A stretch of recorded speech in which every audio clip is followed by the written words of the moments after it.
Mon mari était violent avec moi depuis des années. J'ai décidé de divorcer. Le problème, c'est qu'il refusait de divorcer. J'ai appelé le numéro gratuit 3919.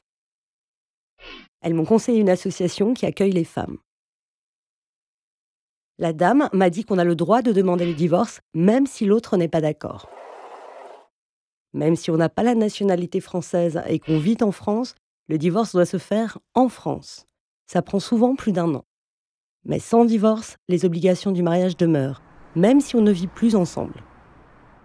Comme je n'avais pas beaucoup de revenus, j'ai demandé l'aide juridictionnelle pour que l'État prenne en charge les frais de justice, comme les honoraires de l'avocate et les frais d'huissier. Il faut remplir un formulaire et le déposer au bureau d'aide juridictionnelle.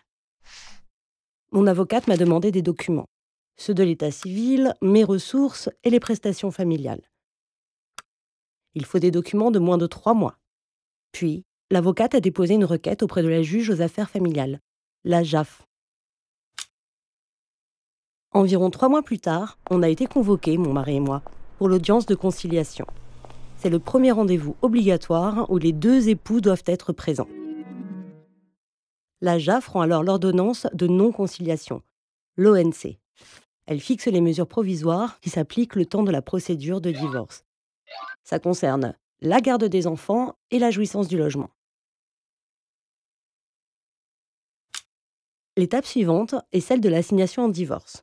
On explique pourquoi on veut divorcer. J'ai apporté la preuve qu'il avait été condamné pour violence conjugale et j'ai fait un divorce pour faute. Quand on a été victime de violence conjugale, il est préférable de s'orienter vers un divorce pour faute. Enfin, le divorce est prononcé. Tout est fixé dans le jugement. Les modalités de l'exercice parental et la prestation compensatoire, c'est-à-dire l'argent que mon ex-mari doit me verser pour mon changement de niveau de vie, surtout si je ne travaille pas. Si je suis toute seule à avoir la garde des enfants, il doit aussi me verser une pension alimentaire pour eux. Et s'il ne paye pas la pension, il existe des procédures pour le contraindre à la verser. Pour cela, je peux demander de l'aide à mon avocate, à une association ou aux services sociaux ou à la CAF.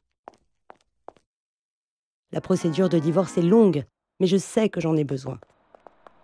Je ne veux plus être liée à cet homme. Je veux divorcer et être libre. Je sais que c'est mon droit.